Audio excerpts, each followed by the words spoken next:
Jésus juif et après, une émission du service diocésain des relations avec le judaïsme, présentée par Claire Bardoul, Thierry Colombier, Nathalie Cromwell. Bienvenue à l'émission du service diocésain des relations avec le judaïsme, avec le Père Philippe Loiseau. Bonjour Père. Bonjour Nous poursuivons aujourd'hui notre lecture attentive du premier récit de création, Genèse 1. Alors, vous êtes un habitué de cette antenne, mais pour les auditeurs qui ne vous connaîtraient pas, je rappelle que vous êtes prêtre du diocèse d'Angers, docteur en théologie, et que vous enseignez la Bible et le judaïsme à l'Université catholique de Solesmes, à l'Université catholique de l'Ouest, à l'abbaye de Solesmes et dans bien d'autres lieux également, et que vous êtes aussi un acteur majeur du dialogue judéo-chrétien. Alors, dans les deux émissions précédentes, vous avez campé le décor, un petit peu la structure de ce récit de Genèse 1, et dans la deuxième émission, nous sommes attardés sur ce premier jour de la création, le jour 1, d'une importance capitale, puisque c'est ce jour où apparaît la lumière, cette lumière d'origine divine qui est comme, en quelque sorte, si je puis dire, le moteur ou l'énergie de toute cette création. Oui, c'est ça. C'est le principe vital originel et qui, paradoxalement, reste caché derrière toute la matérialité du monde, mais que nous, les humains, nous pouvons discerner par notre raison, par notre spiritualité, par notre recherche dans notre vie de tous les jours et par nos lectures également, etc. Alors, à la différence du jour 1, qui se distingue des autres par l'emploi d'un chiffre cardinal pour en montrer justement la spécificité, c'est en quelque sorte le point de départ de tout le reste du processus.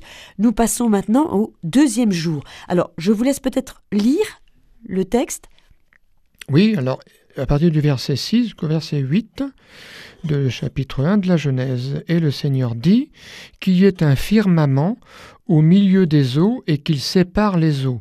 Dieu fit le firmament, il sépara les eaux qui sont au-dessous du firmament et les eaux qui sont au-dessus. Et ce fut ainsi. Dieu appela le firmament ciel. Il y eut un soir, il y eut un matin, deuxième jour. » Alors, moi, je relève tout de suite dans le texte que vous venez de lire qu'à 2 reprises, et on sait que les Juifs sont très attentifs aux répétitions dans les textes, on a le verbe séparer. Or, dès la première émission, vous nous avez expliqué qu'une des modalités de la création, c'est cette séparation, cette dualité, ce mode de la séparation. Oui, c'est-à-dire de cette masse informe à l'origine, eh bien, il s'agit de les distinguer, de discerner, de faire un travail de discernement et pour mieux définir les différentes parties du monde. Là, les eaux d'en haut étaient en contact permanent avec les eaux d'en bas, donc des cieux et de la terre, et il s'agit de les séparer. Alors, comment on va faire ? Eh bien, on va faire ce qu'on appelle la voûte céleste, le firmament, en hébreu rakia, et parce que les anciens, dans l'Antiquité, pensaient qu'au-dessus de notre tête, le ciel, c'est une grande sphère en verre, transparente. Au-dessus, il y a les nuages, donc qui sont comme des réserves d'eau, et qu'il y a des trappes dans cette voûte céleste pour laisser passer l'eau quand il pleut. Et puis, l'eau va tomber sur la terre, dégouliner des montagnes, ça va faire des rivières, ça va faire des lacs, ça va faire des réseaux souterrains, etc. Et ensuite, par l'évaporation, quand il fait beau, quand il y a du soleil, eh bien, l'eau, la vapeur d'eau remonte. Et c'est ce qu'on appelle le cycle de l'eau. Et là, on est en plein dans les cieux et le rapport entre les cieux et la terre, oui, en permanence, c'est-à-dire que ça circule. Donc, les eaux qui viennent d'en haut vont retomber en bas, puis remonter ensuite. Donc, ce cycle des eaux qui est absolument fondamental pour faire apparaître la vie et permettent le développement de la vie sur la terre et même dans les eaux. On le verra plus tard avec les animaux qui habitent dans les eaux et ceux qui habitent dans les cieux et ceux qui habitent sur la terre. Et donc ce firmament, c'était quelque chose de très matériel finalement. On sait maintenant qu'il n'y a pas de firmament en soi, mais l'impression d'un firmament nous est donnée parce qu'il y a tout cet espace, cette atmosphère, où il y a de l'oxygène principalement, qui nous permet à nous de respirer. Mais c'est une couche qui n'est pas très haute, pas très un peu épaisse, importante, et qui se trouve tout autour de notre planète et qui permet la vie sur Terre, mais qui donnait l'impression aux anciens, ils n'avaient pas nos moyens de technique et nos avions et nos fusées, qui pensaient que c'était quelque chose de matériel. Donc ils avaient dans l'idée que le ciel et terre se touchaient finalement, c'est ça? Oui, il n'y avait même pas la terre, puisque la terre a été recouverte par l'eau. Oui, c'est ça. Oui. Oui. Donc en fait, c'est la séparation des... Alors d'abord, pour que puisse apparaître la terre sèche, il faut d'abord que qu'on distingue les eaux d'en haut des eaux d'en bas. Parce qu'au tout début, on a la clé, il y a d'un côté les cieux, de l'autre la terre. Et là, c'était même indifférencié. Mélangé, c'est ça. Voilà. Et donc, il va falloir les séparer par cette voûte. Oui. Et du coup, maintenant, ça permet un deuxième acte de faire apparaître maintenant la terre sèche. Oui, c'est ce qu'on va voir. Donc, il faut que vous repreniez la lecture. Alors, le Seigneur appela la terre. Donc, je reprends la lecture. Le Seigneur dit, les eaux qui sont au-dessous du ciel, qu'elles se rassemblent en un... Là, je suis déjà au 3e jour. Alors, il faut peut-être qu'avant de passer au 3e jour, qui effectivement sera l'apparition de la terre sèche, on montre qu'on retrouve ce qu'on a déjà vu au jour 1, cette idée qu'il y eut un soir, il y eut un matin, et que Dieu vit que c'était bon. C'est important. Alors oui, c'est ça. Pour chaque jour, on va dire, à partir de là, que quand ce qu'il a fait, ce qu'il a créé, ce qu'il a façonné ou séparé... Séparé, on est toujours dans la séparation, là. Voilà, que c'est bon. Mais ça, on va l'avoir plus tard.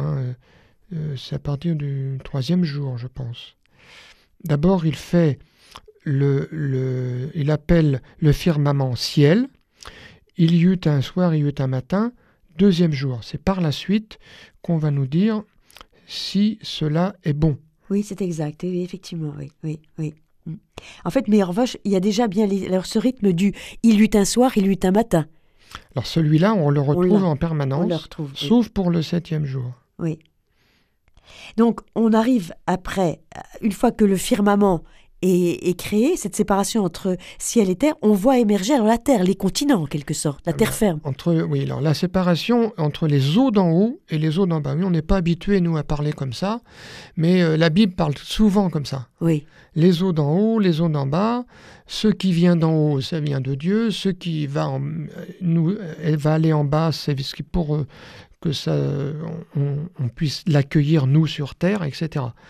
Alors, il faut que vous lisiez, je pense, le passage. Alors, je vais lire maintenant le début du 3e jour. Et le Seigneur dit, les eaux au-dessous du ciel, qu'elles se rassemblent en un seul lieu. Makom Echad. On retrouve le chiffre 1, le mot Makom, plus tard, désignera le lieu par excellence, c'est-à-dire le temple de Jérusalem. Vous voyez, il y a déjà ça qui apparaît. Oui. Et que paraisse la terre sèche. Yabasha, un mot rare, c'est-à-dire la terre sans eau. Où il n'y a plus, qui n'est plus envahie par les eaux. Donc terre sèche, on le traduit comme ça. Et ce fut ainsi. Dieu appela la terre sèche terre, Yabasha, et terre sèche et terre, Eretz. Il y a 2 mots. Et il appela la masse des eaux mer, Yamim, et le Seigneur vit que cela était bon. Ça y est, là on trouve que le fait qu'on ait toutes ces distinctions, c'est bon, parce que maintenant la Terre les continents, si vous voulez, peuvent apparaître, car ça permet d'avoir une terre où il y a des arbres, de la verdure, de l'herbe qui peut pousser. Et c'est ce qui se passe, que verdisse la terre de verdure. l'herbe qui porte sa semence, et l'arbre à fruit, faisant du fruit, selon son espèce, et qui porte sa semence. Et ce fut ainsi, la terre produisit la verdure, l'herbe qui porte sa semence, selon son espèce, et l'arbre faisant du fruit, selon son espèce, et qui porte la semence. Vous voyez, ici, on insiste beaucoup sur ce qui va pousser, ce qui va s'élever à partir de la terre. Et le Seigneur vit que cela était bon, qui tov, il y eut un soir, il y eut un matin, troisième jour, yom shlishi. Alors, c'est une étape importante de la création parce que au départ, on avait donc cette masse informe, l'eau qui recouvre la terre, et tant que l'eau recouvre la terre, au fond, il ne peut pas y avoir de végétation sur terre. Ben non, parce que la terre elle est envahie par l'eau. Oui, et il faut que la terre soit d'abord asséchée et qu'ensuite elle soit à nouveau, entre guillemets, irriguée par l'eau qui cette fois-ci viendra d'en haut. Voilà, exactement, ce qui suppose aussi qu'il y a dans cette terre, c'était une terre fertile, c'est-à-dire qui porte en elle aussi des graines. Il y a en germe, la végétation elle est en germe. Oui, ouais, c'est ça, donc des graines, et pour que ça germe, il faut de l'eau. Oui. Et quand il y a la rencontre des deux, c'est la vie, et c'est une des plantes qui monte, et qui de la terre vers les cieux. Vous voyez, on a le mouvement inverse de la progression générale, hein, du début à la fin, ça commence par les cieux, et puis maintenant que l'eau tombe sur la terre, il y a des plantes qui remontent. Qui remontent vers le ciel. Alors, c'est pas seulement le cycle de l'eau, mais c'est aussi le cycle de la vie à travers les végétaux. Les végétaux, oui. Donc, les végétaux, c'est la première trace de la vie effective, hein, avec nos yeux, hein, que l'on peut voir apparaître maintenant. Et c'est très intéressant de voir ça au troisième jour, parce qu'on le verra plus tard, la notion de troisième jour, c'est le jour où il y a la vie. C'est décisif. Et c'est le jour de la résurrection pour le Christ. Aussi, oui, donc ici, c'est la plante. Et Jésus, lui, il est mort sur la croix, un arbre sans vie, et c'est comme si par sa résurrection, ça devenait un arbre vivant. Vous voyez, il y a une connaturalité, un lien très fort entre l'homme et l'arbre et la plante. Oui, et puis on retrouve aussi ce lien entre le Dieu créateur et le Dieu rédempteur. En fait. On avait déjà évoqué dans les émissions précédentes. On le retrouve maintenant, avec des allusions. Alors, je reviens un peu sur cette idée de la végétation, parce qu'il y a beaucoup de répétitions ici, que verdisse la terre de verdure, on distingue l'herbe et on distingue l'arbre à fruits. C'est ça. Alors, on le reverra après, mais l'herbe étant destinée, on le reverra, à être plutôt la nourriture de l'animal et l'arbre à fruits, la nourriture de l'homme. Oui, c'est ce qu'on verra à la fin du sixième jour. C'est-à-dire qu'ici, on prépare ce qu'il y aura plus loin.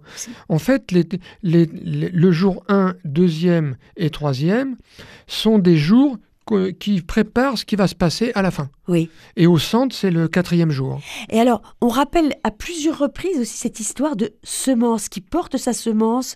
C'est répété 3 fois. Qu'est-ce qu'il faut comprendre là? Eh bien, ça veut dire que la plante, elle va naître, elle meurt, elle va germer, elle va pousser, elle va donner ses fruits à son tour et mourir. Donc, c'est le cycle de la vie pour chaque individu, si on veut, mais en réalité, portant une semence, on peut continuer la vie.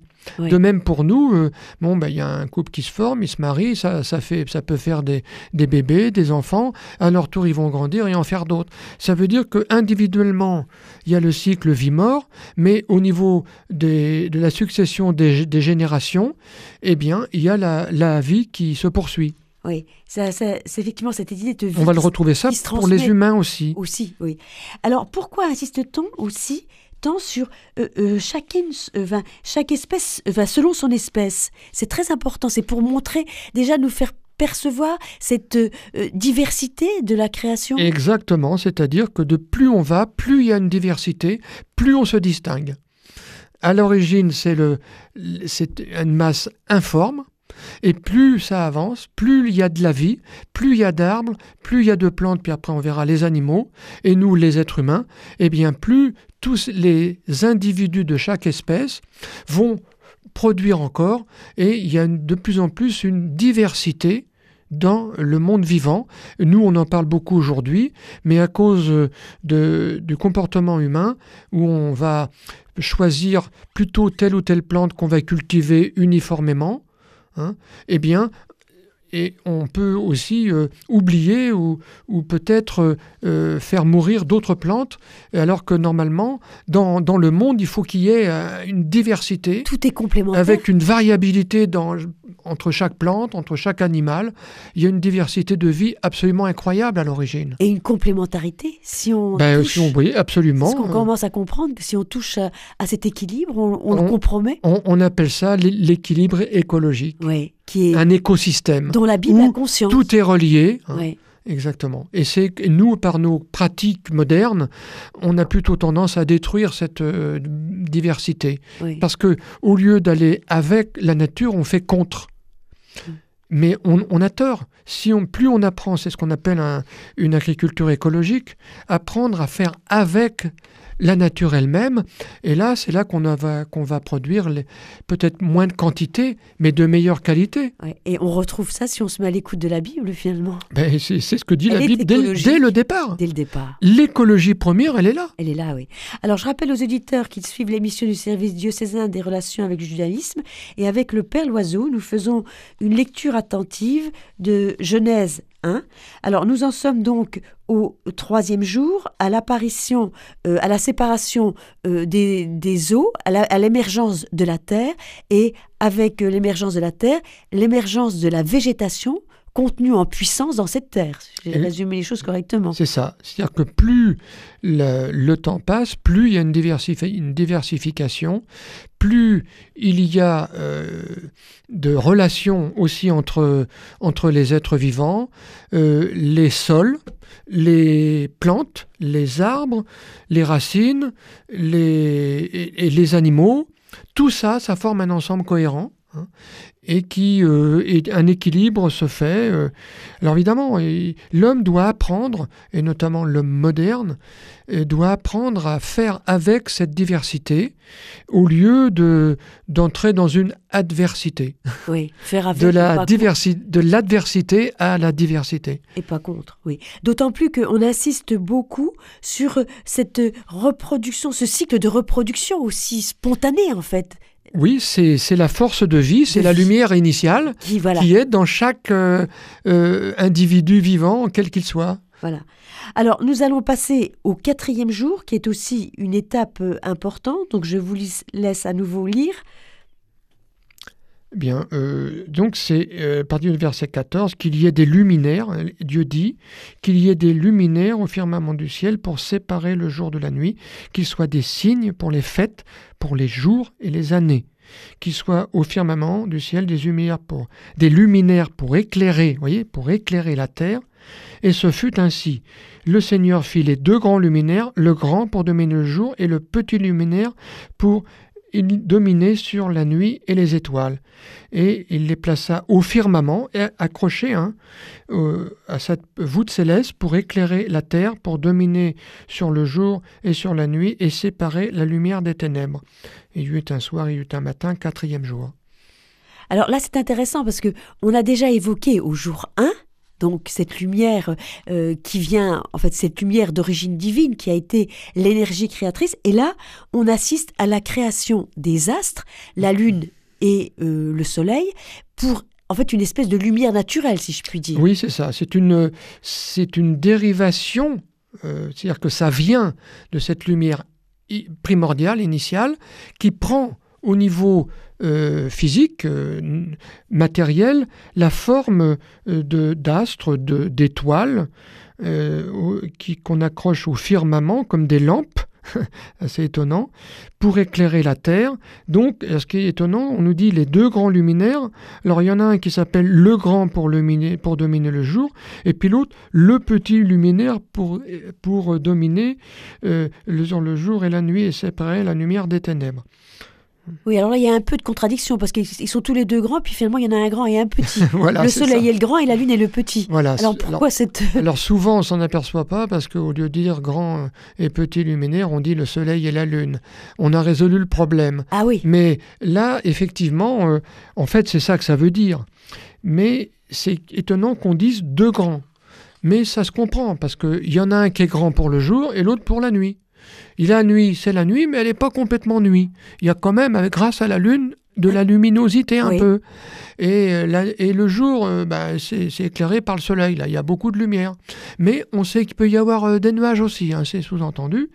Et parce qu'avec les eaux d'en haut. Et donc, là aussi, il y a toute une dialectique, on pourrait dire, entre la nuit et le jour, le soleil et la lune, et le grand luminaire et le petit luminaire. Hein. Et donc, en fait, ils vont rythmer ces deux luminaires, le cycle des saisons, le cycle des... On parle aussi de fêtes. Pourquoi de fêtes dans ce contexte-là? Alors, c'est ça qui est étonnant. Oui. On aurait pu mettre qu'ils soient, donc, ces luminaires, des signes pour les jours et pour les années, et qui compléteraient ce qu'on a dit au jour 1, où il y aura les ténèbres, ça s'appelle jour, ou les ténèbres, ça s'appelle nuit. Pardon, et puis la lumière, c'est jour. C'est le jour. Mais là, on le répète, mais autrement. Hein. Pourquoi ? Parce que on met en avant des fêtes. Les Moadim en hébreu, ça veut dire les fêtes religieuses, les pèlerinages au temple, à Pâques, à Pentecôte au printemps, et en automne, la fête de Sukkot, la fête des tentes, qui était la fête du temple. Donc on voit bien qu'ici, qu'il y a quelque chose de spirituel. Oui. Et qui est plus important finalement que le jour et la nuit. C'est-à-dire qu'on reprend ce qu'on a déjà dit le jour et la nuit, au jour 1, mais on le fait précéder par les fêtes au temple, comme pour dire la finalité du cycle des jours et des saisons, c'est en vue finalement de retrouver le chemin qui nous conduit vers Dieu et qui est à l'origine de toute chose et qui est la finalité de notre vie. En fait, c'est de nous ramener au créateur de la création. Eh bien voilà, c'est ça. C'est vraiment que le chapitre 4 ici, c'est le chapitre 4, le 4e jour, Oui. comme un chapitre, hein, Oui. eh bien c'est au centre des 7 jours. Et est-ce que c'est en réaction par rapport aux cultures qui pouvaient diviniser les astres, montrer que ce ne sont pas justement des divinités, en ramenant au... Non, Je crois que vous avez tout à fait raison. On peut dire ça. On voit pour les nations païennes qui entouraient Israël, le Moyen-Orient ancien, notamment les Babyloniens, ils avaient le culte des astres dont ils pensaient que c'était des divinités. Hein. Alors que là, on dit, il y a vraiment quelque chose de très intéressant et qui va dans le sens d'une sécularisation, puisque ce sont de simples luminaires. Oui, voilà. Les étoiles sont des lampions Les lampions. qui sont accrochés au firmament, Voilà. à la voûte céleste. Donc, pas de risque de les diviniser, de les idolâtrer. Non, ça nous donne de l'éclairage. Oui, c'est ça. Un peu comme dans une maison, au plafond, on va mettre un lustre. Les plafonniers, exactement. Oui. Ils ont une fonction purement matérielle. Et ils ont une fonction de nous éclairer, et à la fois d'une certaine manière différente, le jour et la nuit, effectivement. Alors, est-ce qu'il n'y a pas quelque chose qui dit qu'un jour viendra où la lumière de la lune sera comme le soleil, et le soleil, cette fois plus important? Il y a quelque chose aussi là-dessus, non? Voilà, c'est ça. Alors là,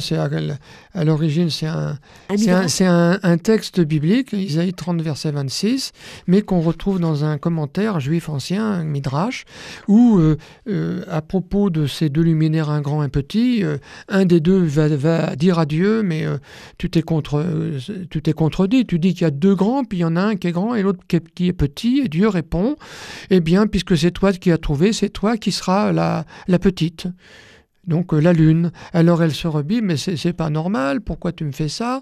Eh bien c'est parce que c'est toi qui as trouvé, donc il faut que tu devras aussi écouter le grand luminaire, donc le soleil, comme pour en quelque sorte rétablir un petit peu les différentes sortes de puissance.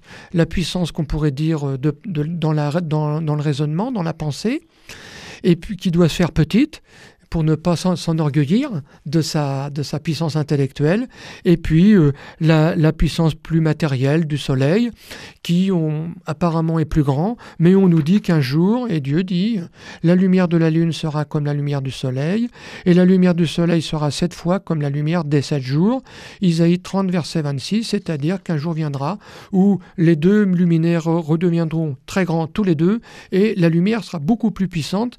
Ça veut dire, à la fin des temps, parce que nous, en fait, c'est comme pour dire, nous dit Isaïe 30, la lumière que nous avons, en fait, elle est amoindrie.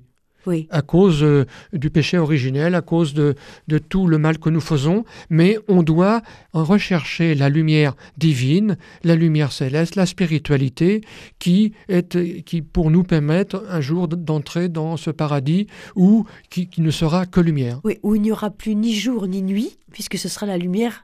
Alors ça, c'est ce qu'on dit dans Zacharie 14. Oui. Bravo. Ah, c'est ça? Oui. Plus ni jour ni nuit. Eh bien oui, on l'annonce à la fin du livre de Zacharie, et on fait tous ces liens, vous voyez, dans ces commentaires, et on dit que c'est aussi dans ce chapitre 14 qui parle aussi de la venue du Messie à la fin des temps et des nations à Jérusalem. Oui, donc et du coup, le Shabbat est aussi dans une espace de lumière plus grande. Alors déjà là, quand on arrivera oui. au 7e jour, bien sûr, qui est déjà l'idée du Shabbat, mais c'est d'abord Dieu qui montre l'exemple, et on peut dire que ces luminaires qui sont des signes pour les fêtes, c'est donc comme le Shabbat est aussi tous les 7 jours une très grande fête, puisque c'est un jour qui est consacré à Dieu et qui renvoie à la lumière du jour 1, comme Dieu est un. Donc le jour 1, le 4e jour et le 7e, au début, au milieu et à la fin du récit, qui nous donnent des éléments qui vont au-delà de la simple